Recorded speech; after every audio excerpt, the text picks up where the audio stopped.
Después de los últimos acontecimientos donde teníamos a Biden asegurándonos que todo iba a salir bien, de repente acababa colapsando un banco, el otro, nos íbamos a Suiza, colapsaba otro.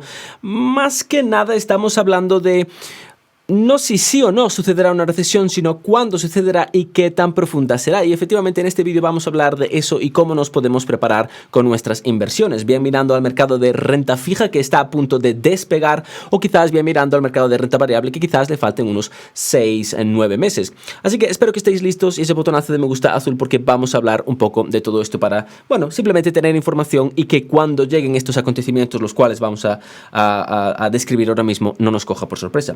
Lo primero que tenemos que tener claro es que, bueno, el mercado de trabajo todavía sigue bastante fuerte, como estamos viendo con Leisure and Hospitality, es decir, con hoteles, restaurantes, añadiendo la mayor parte de los trabajos. Lo malo de esto es que este tipo de trabajos no suelen durar, suelen ser bastante temporales. Quiere decir que hoy estamos añadiendo 72 y mañana estamos recortando 50. A nadie le extrañaría. Por otra parte, construcciones y retail trade es lo que más se viene hacia abajo y esto va a acabar resonándonos un poco más adelante en el vídeo, pero por ahora simplemente lo vamos a dejar aquí. Lo que está entonces sucediendo también, por otra parte, como ya sabemos, es que la inflación está cayendo, pero no todo son buenas noticias, porque lo que está cayendo es principalmente, como observamos, esta línea azul. Y decimos, bueno, Bernardo, esto es la inflación, estas son las cifras que nos preocupan. No exactamente, porque lo que más quizás nos debería de preocupar a nosotros es esta línea roja que, como estamos viendo, se venía hacia arriba incluso durante este último mes y que por primera vez desde hace mucho tiempo acaba de cruzar a la línea azul. Lo que nos está diciendo es que la línea azul es, digamos, toda la inflación y la línea roja es toda la inflación exceptuando energía y comida. Y sabemos que realmente estas dos verticales son bastante volátiles, con lo cual un mes tenemos la energía cayendo y al mes siguiente tenemos la energía subiendo, que es efectivamente algo que vamos a ver. Pero no ahora mismo, donde nos vamos a centrar ahora para meternos un poco en detalle de cómo va a evolucionar la economía en general, va a ser la comparación entre las nóminas y la inflación. Como veis en el siguiente gráfico, la inflación con línea negra ha subido bastante y se ha venido hacia abajo. Por otra parte, también tenemos que las nóminas, bueno, se han quedado planas, han subido y ahora parece que se quedan planas.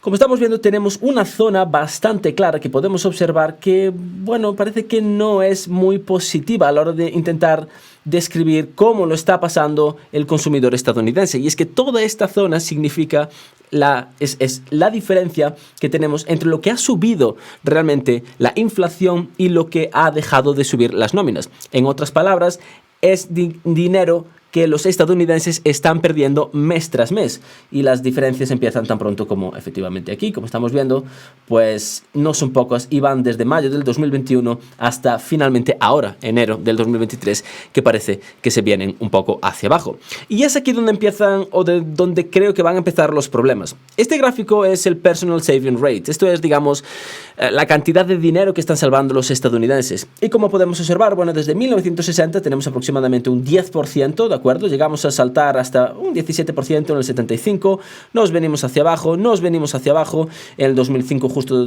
un poco después del dot-com crash, aquí tenemos obviamente la gran crisis, aquí los estadounidenses están intentando ahorrar más y durante los últimos años, como estamos observando, bueno, parece que hemos intentado ahorrar bastante más, como que nos podemos situar aproximadamente en un 7-8%. Luego tuvimos la situación, obviamente aquí ahorramos muchísimo, pero ¿dónde estamos ahora? Bueno, ahora estamos en una zona bastante complicada. Y digo bastante complicada porque, bueno, a pesar de que es cierto que estamos observando que está en la misma zona, Bernardo, que entre 2000 y 2010, ¿por qué es complicada? Bueno, esto es la cantidad de deuda que tienen los estadounidenses. No sé si recordabais, justo hace un par de diapositivas estábamos hablando de, bueno, la gran diferencia que teníamos entre lo que había subido la inflación y lo que estaba subiendo realmente las nóminas. Para suplir este gasto, los estadounidenses están efectivamente tirando de crédito porque no están ahorrando, como acabamos de ver en este gráfico. Entonces, cada vez los estadounidenses están pidiendo más y más crédito. Y dices tú, bueno, es que los estadounidenses, el consumidor estadounidense normalmente pide crédito, ¿no? Ya, el problema es que esto es el precio del crédito. Y sé que no lo veis, que lo tenéis como por justo aquí encima. Y no es este punto de aquí, sino es este punto de aquí. Ese que marca 20,9, ese que no hemos visto desde este gráfico de 1996, que los máximos los tenemos en aproximadamente un 16-17%. Bien, esto es lo que nos está costando a los estadounidenses la tarjeta de crédito. Esto es lo que nos está, bueno, costando, entre otras cosas, todas las cuentas, pero más o menos la tarjeta de crédito. 20% de deuda. Aquí se están juntando dos cosas muy importantes. La primera, más deuda. ¿Por qué más deuda? Como decíamos, porque es que tengo que comprar huevos, tengo que comprar comida, tengo que comprar gasolina, tengo que comprar... No llego a fin de mes. ¿Qué hago? Pongo deuda encima de la mesa. Ok, pones deuda encima de la mesa. ¿A qué coste? ¡Ay! Al 20%. Oye, no sé si lo sabéis, si habéis visto algún sitio, pero una rentabilidad del 20% anual es una rentabilidad macanuda. Un interés del 20% es un interés extraordinariamente subóptimo. Normalmente, a la hora de meternos en un tipo de deuda, sabemos que el S&P 500 nos da de media un 7, un 7,5% anual. Vamos a dejarlo en un 7. Así que toda deuda que supere un 7% es, digamos, una manera subóptima de utilizar tu dinero, porque obviamente si lo pones a trabajar en el S&P 500, pues vas a obtener una mayor rentabilidad del producto que estás adquiriendo o de la inversión que estás adquiriendo a través de esa deuda. Normalmente vamos a querer encontrar deudas por el 5% o debajo. Obviamente el 5% es mi deuda personal, que digo, yo no me quiero pasar de aquí porque sé que en otras partes del mercado de media durante los últimos 100 años hemos obtenido un 7% una vez ajustado la inflación con el S&P 500 o con el VOO o con cualquier fondo indexado que lo duplique. Así que no me gustan las deudas mayores del 5%. Pero bueno, es que no es el caso de que me gusten o no. Es que los estadounidenses están cargadísimos de deuda cada vez más y está al 20%. Y aquí entonces el gran problema. Por una parte estamos teniendo mucho menos ahorro, por otra parte estamos teniendo la inflación que estaba bastante por encima del crecimiento de las nóminas y por otra parte estamos teniendo más deuda y más cara. ¿A dónde va a llevar todo esto? Decimos, bueno, Bernardo, esto va a llevar a una desaceleración, obviamente, de la economía que consecuentemente, y como veíamos gráficos atrás, va a traer a la inflación hacia abajo. Y si este gráfico rojo, esta línea roja no se viene todavía hacia abajo, Bernardo, no te preocupes, que seguro que los próximos meses, porque los consumidores no tienen dinero, se vendrá hacia abajo. Y eso podría tener cierta lógica. Hasta que viene la OPEC Plus hace un par de días y dice, mira, voy a empezar a recortar petróleo. ¿Y qué pasa a la hora de recortar petróleo? Bueno, pues como ya veíamos en otros gráficos, el petróleo se viene hacia arriba. ¿Y cuándo lo vamos a notar? Pues obviamente lo notaremos durante el mes de abril, este mismo mes, como estamos viendo. Desde que empezaba el mes de abril, el petróleo estaba a unos 74,16, justo en esta línea amarilla más o menos, y ahora mismo está en un 83, es decir, se ha saltado un 15% en aproximadamente 12 días. Es casi un 1%, no es así exactamente, pero es casi un 1% día tras día. ¿Dónde más lo vamos a notar? Bueno, pues los estadounidenses obviamente lo van a notar, donde, como muchos también me estáis mandando, la gasolina. Entonces, al final vamos a tener una línea azul que se viene hacia arriba o hacia abajo. Bueno, al menos durante el próximo mes, la línea azul, de manera bastante probable, se va a venir hacia arriba. Si a esto le sumamos, obviamente, el problema que esto se vuelve a venir hacia arriba, quizás las nóminas no acaben subiendo efectivamente tanto, tenemos que ahorrar menos, tenemos que pedir más dinero prestado y efectivamente nos está saliendo más caro. ¿Qué va a acabar sucediendo? Bueno, que obviamente el consumidor va a acabar colapsando, va a acabar ahogándose. Entonces, ya no es una cuestión, mirando todo esto todos estos datos macroeconómicos y sobre todo algunos más que hablaremos sobre real estate, ya no es una cuestión de si vamos a ver una recesión o no, es una cuestión de cuándo. La curva de bonos es otro dato que también le prestamos bastante atención. Las líneas grises indican recesiones y obviamente cada vez que la línea, es decir, que la inversión de bonos se ha venido hacia abajo, ha provocado una recesión. Esto es una inversión de 2 años y 10 años. Tenemos un vídeo, os lo pongo por aquí arriba, no sé si lo tendréis, exactamente aquí o más adelante o más atrás, pero donde hablábamos de qué es exactamente la curva de bonos. Pero bueno, la curva de bonos de 2 y 10 años siempre ha, digamos, anunciado las recesiones durante los últimos 10 años. Otro gráfico que tenemos bastante interesante, decimos, bueno, Bernardo, da igual, es que los consumidores, pues si sube la inflación y tal, pues pedirán más crédito, pues ya está, ya se pagará. Bueno, este es el problema. ¿Os acordáis que también hablamos al principio del vídeo de que los bancos estaban siendo un poco destartalados, de que los bancos estaban sufriendo, sobre todo los bancos regionales, estaban teniendo bastantes problemas y algunos de ellos estaban colapsando? Vale. Este gráfico de aquí, como estáis viendo, nos apunta a una línea al alza. ¿Qué pasa con las líneas al alza? Bueno, cada vez que tenemos una línea al alza, desde los últimos 30 años, parece que tenemos una recesión. ¿Será este el caso? Bueno, obviamente, después de mirar todo lo que estamos mirando, yo creo que muy probablemente sí, durante los, como decíamos, 3 o 9 próximos meses. Una recesión estará más o menos cerca. Pero bueno, la cuestión es que estos bancos van a dejar de prestar dinero. ¿Por qué? Porque no tienen suficiente liquidez. Los mismos se han metido en bonos. Los bonos han colapsado con las subidas de tipos de interés por parte de la Fed, que efectivamente va a seguir subiendo, y ahora mismo no tienen liquidez para pagarle a estos clientes, con lo cual, bueno, algunos de ellos han colapsado, y como decía Warren Buffett y otros analistas, lo peor de los bancos todavía no ha pasado, no ha llegado, no hemos acabado con este colapso bancario. Pero casi lo más interesante es esto, y sin duda esto dará que hablar. La gran pregunta será ¿cuándo? Esa es la gran pregunta, pero como estamos observando, la recesión está enfrente de nuestras narices. También es cierto que el mercado está quizás sobreponderado a corto, por eso cada vez tenemos un rally, porque los cortos están siendo recortados. Un crash peor que el 2008 es decir, se predice para el real estate comercial. Morgan Stanley está prediciendo que el commercial real estate tendrá un crash peor que el 2008, que la gran crisis del 2008. En la gran crisis del 2008, no sé si estabais, pero fue una gran crisis, por eso es la gran crisis del 2008. La situación, los tipos de interés altos y el colapso de Silicon Valley Bank y otros han acabado de secar el sector en los últimos años con más de 2,4 billones de dólares en deuda que va a caducar en los últimos 5 años. Y dices, bueno, no pasa nada, emitimos más deuda. Problema, la deuda de ahora, el dinero de ahora es caro.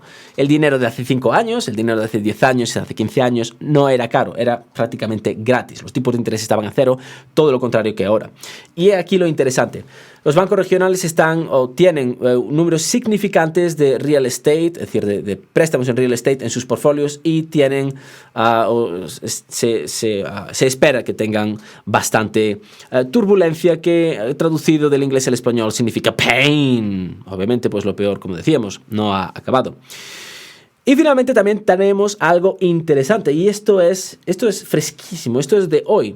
Estas son las ventas retail. Se esperaba una caída del 0,4%. Pues bueno, tenemos un poco más del doble, un 2,5%, un 2,5% más de lo estimado. Ha caído un 1%. ¿Os acordabais de cuando hablábamos de que este consumidor sí que consumía y demás, pero que el banco no le daba dinero, las tarjetas de crédito y toda la deuda estaba súper cara, estaban apalancadísimos y cada vez estaban ahorrando menos? Yará. He aquí la sorpresa, pues la verdad es que el consumidor está colapsando también. Este gráfico también nos lo muestra de manera bastante clara, enero, febrero, marzo, lo bonito que era, lo medio feo que se puso y lo horrible que se está poniendo ahora. Y casi lo mejor, lo vamos a tener en las próximas diapositivas, es esto. Estamos viendo caídas en comida y en restauración, en restaurantes, en vehículos, en muebles, en electrónica, en materiales de construcción, en comida y demás, en gasolina también, en ropa y en general, merchandise. También podríamos decir que, por ejemplo, pero es que la caída de gasolina tiene que ver con la inflación, que durante el último reporte de inflación es cierto que la energía caía, pero volvemos a lo mismo, es que es demasiado volátil como para yo tenerla en cuenta, y sobre todo después de las últimas noticias que cubríamos por parte de OPEC y la subida del más del 15% de los precios del WTI durante los últimos 15 días, no creo que nos podamos fiar de que esto va a ser una tendencia que se vaya a aguantar en el tiempo. También, a todo hay que mencionarlo, las buenas noticias y mis parabienes es que se gasta más en personal, cuidado personal y salud, se gasta más en libros e instrumentos, bien, en misceláneos, en nuestros retailers y más comidas y bebidas. Con todo esto, señores y señores, ¿cómo deberíamos o qué hago de manera personal? Como supongo que ya sabréis, con mi patrimonio neto y por qué lo estoy haciendo de esta manera. Históricamente hablando, la rentabilidad de los bonos alcanza su máximo en la última o cerca de la última subida por parte de la Fed. Los mercados están hablando de que esta podría ser la última subida, donde la veremos en el 3 de mayo. Esto quiere decir que durante los próximos 15 días es, en mi opinión, no exactamente, pero es nuestra last call, es nuestra última oportunidad para poder adquirir este tipo de deuda a estas rentabilidades. Estamos adquiriendo una deuda a prácticamente cero riesgo del 5% a 6 meses, 4,8% a un año, 4% a 2 años, a 5,15% a 4 meses. Sobra decir decir, creo que es bastante sustancial lo que estamos viendo. El gran problema también, y por lo cual no estoy favoreciendo mucho la inversión en renta variable ahora mismo, léase triple Q, como estamos viendo, ahora se está viniendo hacia abajo, ayer se venía hacia arriba, whatever, llegará un momento que todo el mundo tenga miedo y nosotros querramos comprar, y no al revés, cuando todo el mundo está un poco modo cerdito y solo quiere comprar, ahí deberíamos quizás mirar de vender o aligerar posiciones. Comprar aquí dentro conlleva un riesgo, en mi opinión, con todo lo que acabamos de hablar, que bueno, de manera personal no estoy muy dispuesto a asumir, y veo la rentabilidad de los bonos difícil de batir, sobre todo con estas posiciones de aquí. Pero esto no quiere decir, como decíamos, que si estamos buscando una inversión a largo plazo, quizás estas posiciones no nos acaben de disgustar. Es absolutamente cierto que si miramos Apple, por ejemplo, también está al máximo de varias semanas, y Tesla, Meta también, aunque Meta nunca debería haber estado tan barata, etcétera, etcétera, y a largo plazo no creo que salga mal. Ahora, tenemos estas dos opciones. Si queremos invertir para los próximos 12 meses, en mi opinión, ahora mismo mirar a renta variable es adquirir un riesgo que quizás, dependiendo de, obviamente, quién sea, no merece la pena adquirir. Hay demasiadas cosas y casi lo peor es que después de todo lo que hemos hablado, estoy casi seguro de lo que va a acabar reventando el mercado no lo tenemos en el punto de mira, porque efectivamente siempre acaba pasando este tipo de Black Swan Event, o siempre acaba pasando algo que nadie se esperaba y de repente, plof, todo se va al carajo. Así que comprar bonos ahora mismo, la seguridad que nos da y la rentabilidad que nos da, yo creo que es algo bastante genial. No lo hemos visto en los últimos 20 años, si mal no equivoco, y tener un poco de paciencia y esperar, si estos mercados acaban cayendo, pues poder comprarlos un poco más baratos. Repito, aún con la gran crisis del 2008, el S&P 500 estaba a unos 100 puntos aproximadamente, bueno, el SPI estaba a unos 100 puntos y acabó cayendo a unos 50. No sé si exactamente los números son así, pero son cifras aproximadas. De hecho, mira, aquí los tenemos. Estábamos en el SPY a unos 120 y acabamos cayendo a los 53. Haber invertido en 120, haber invertido en 53... parece que es muchísima la diferencia, pero estando ahora mismo a 400, sobre todo en máximos de 470, hombre, nos habríamos multiplicado sustancialmente más comprando en lo más bajo, pero seamos realistas, nunca vamos, o muy rara vez vamos a comprar en lo más bajo, y casi tampoco nunca, y sobre todo menos las dos cosas a la vez, comprar en lo más bajo y vender en lo más alto. Así que, si estamos mirando como un DCA, si simplemente estamos construyendo nuestro portfolio para tener algo ahí a muy largo plazo que nos permita jubilarnos, etcétera, etcétera, comprar ahora quizás te pueda merecer la pena. Si, sin embargo, también tienes cierto dinero que, bueno, quieres acabar medio guardándolo, medio no lo quieres arriesgar, sobre todo porque quizás quieres acabar utilizando tu portfolio para otros bienes o otros servicios, quizás efectivamente estaría mirando ahora hacia los bonos. Daros cuenta que, como decíamos, estas rentabilidades, en mi opinión, están a punto de caer durante los próximos 15 días, acabarán cayendo. Cuando caen estas rentabilidades, los activos, es decir, los bonos, acaban subiendo de precio. Quiere decir, tú estás comprando $1,000 de un bono de un año y dentro de 15 días o dentro de 30 días quizás estos $1,000 sean 1.100 o 1.200 o sean 1.300, dependiendo de efectivamente la caída de rentabilidad que veamos. Como siempre, señores y señores, espero que hayan disfrutado de este vídeo. Sé que ha sido un poco largo, pero como veis tenemos bastante información que cubrir, un poco un recap de todo lo que está sucediendo en el mercado y cómo nos podríamos posicionar si queremos efectivamente también mojar los pies en renta fija y sobre todo renta fija nacional. Es absolutamente cierto, como discutíamos, que los mercados tienen bastantes posibilidades de caer. Una recesión, como decíamos, no es si va a llegar o no, sino va a llegar. La gran pregunta es cuándo y qué tan profunda será.